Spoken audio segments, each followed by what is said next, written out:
بسم اللہ الرحمن الرحیم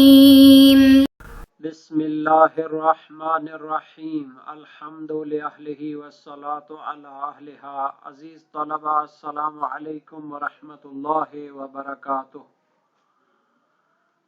شرح المعول کتاب الصلاۃ درس نمبر 371 میں نیابتی نماز کا وجوب ذکر ہونے والا ہے۔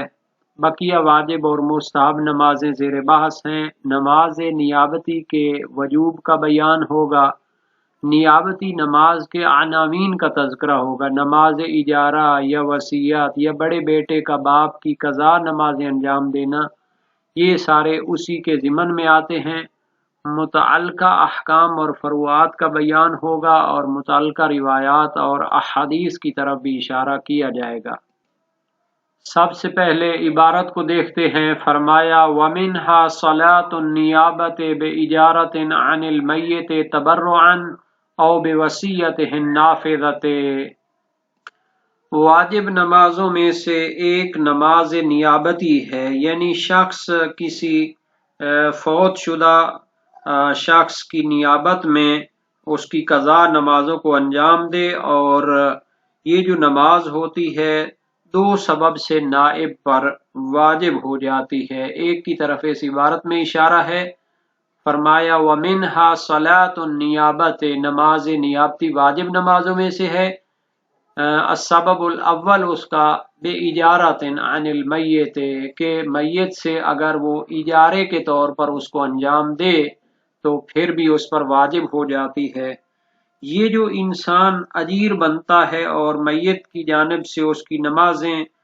پڑھنا چاہتا ہے اور اس کی قضا کو انجام دینا چاہتا ہے، اس کی دو قسمیں ہیں۔ یا تو میت نے وصیت کی ہوئی ہے اپنی جو ہے نمازوں کے بارے میں،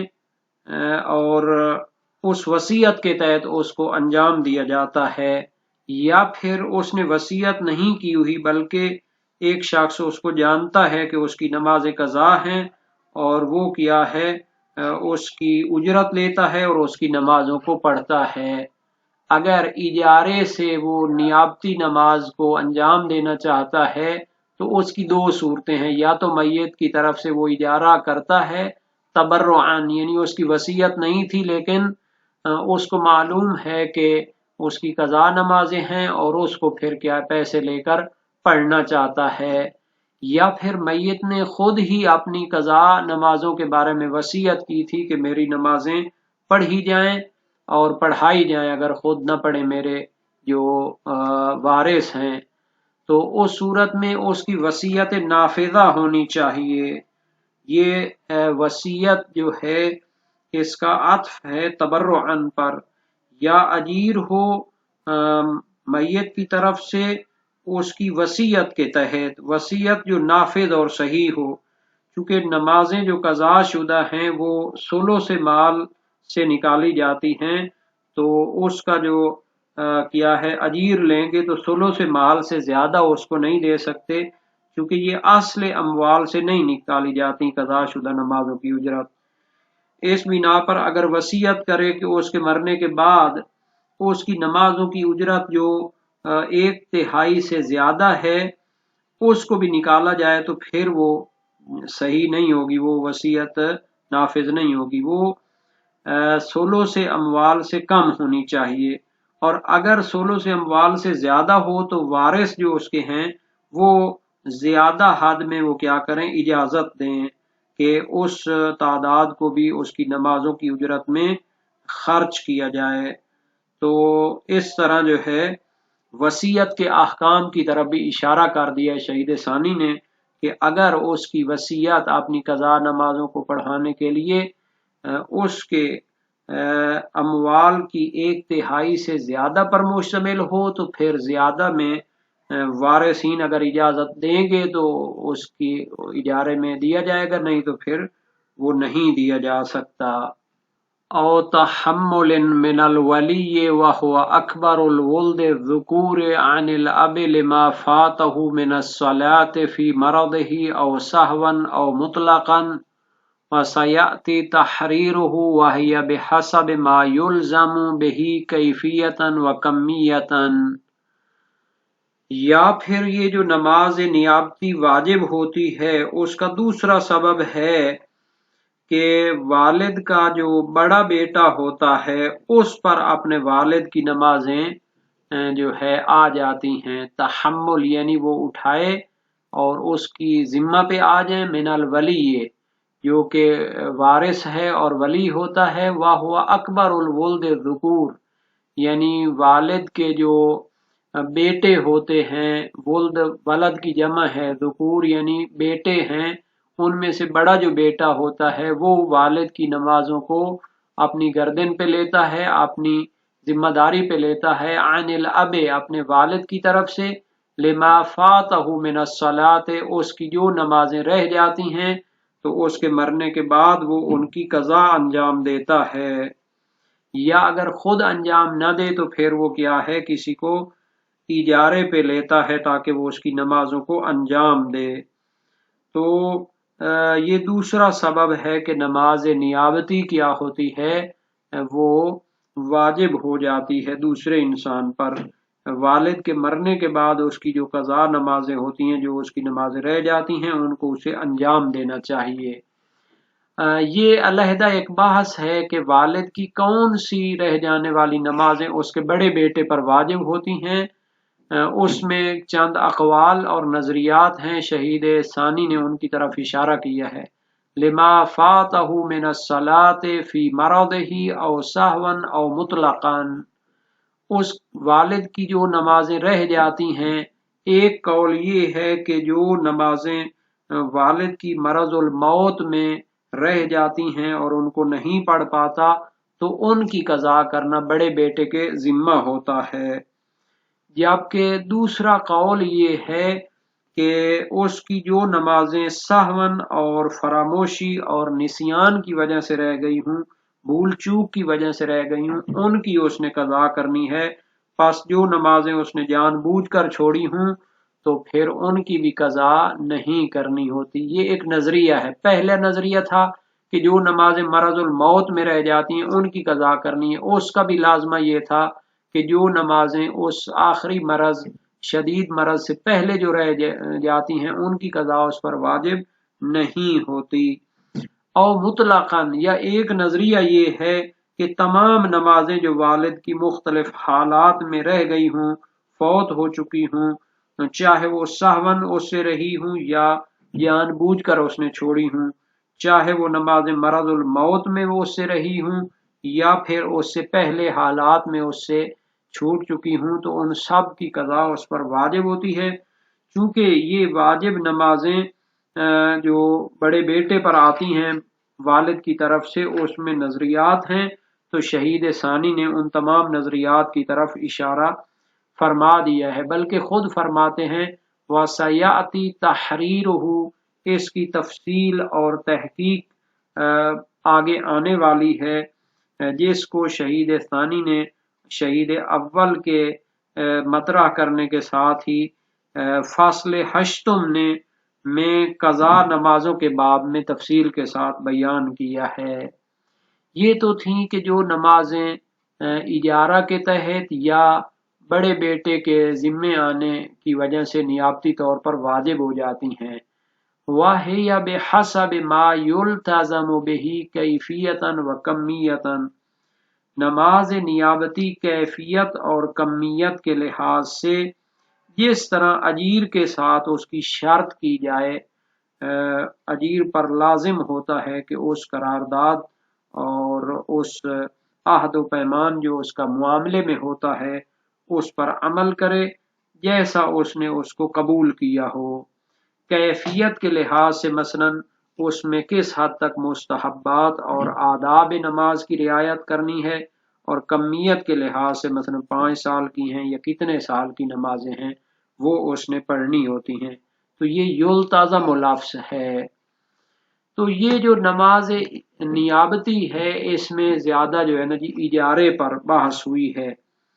تو اس کے متعلق مختصر سی عرض یہ ہے کہ نماز کو اجارے پر لے کر پڑھنا جائز ہوتا ہے، مشہور علماء شیعہ و فقہائے امامیہ کا نظریہ ہے، چونکہ جو ہے نا جی قرآن میں ہے اوفوا بالعقود، اس میں جو ہے قرآن کی آیت ہے کہ جو بھی معاملہ کرتے ہو، عہد و پیمان کرتے ہو تو اس کو پورا کرو۔ تو اگر نمازیں دوسرے کی قضا میت کی طرف سے پڑھنے کا عہد و پیمان کیا ہے تو پھر اس کو پورا کرنا بھی واجب ہو جاتا ہے۔ اس آیت کے عموم اور وسیع معنی میں یہ بھی داخل ہے۔ اور دوسرا یہ ہے کہ یہ جو نمازیں ہیں مردہ شخص کی طرف سے، ان کو نیابت میں لینا جو ہے جائز ہے، قابلیت رکھتا ہے، یہ محل قابلیت رکھتا ہے نیابت کی۔ کیونکہ بعض اوقات تو یہ ہوتا ہے کہ زندگی میں تو کوئی بندہ اپنی نمازیں دوسرے کو نہیں دے سکتا کہ آپ میری نمازیں پڑھ دیں، کیونکہ زندگی میں دوسرے کی نمازیں پڑھنے کی گنجائش ہی نہیں ہے، اور اس کو قابلیت اور استعداد ہی حاصل نہیں ہے۔ جبکہ مفاتیح الشرائع فیض کاشانی کی اور کفایہ سبزواری میں اس کے بارے میں تردد کا اظہار کیا گیا ہے،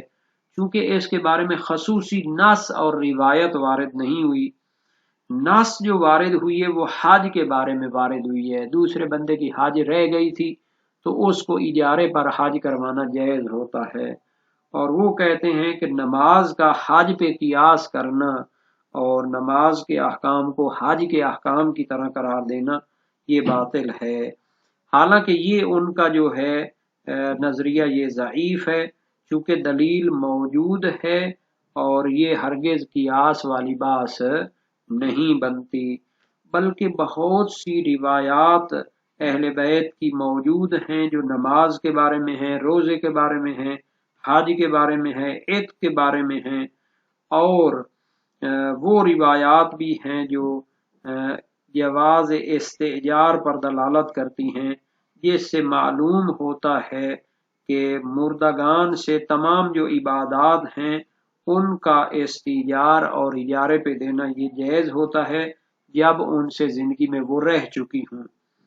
تو ان روایات کو طول و تفصیل کے ساتھ بعد میں بھی بیان کیا جائے گا، جہاں پہ جو ہے نا جی نماز قضا کی بات ہوتی ہے، یہاں پر اس کے جو ہے مصدر اور مدرک کی طرف اور ریفرنس کی طرف اشارہ کر دیتے ہیں۔ وسائل و شیعہ باب 28 ابواب احتضار میں یہ چیزیں پائی جاتی ہیں،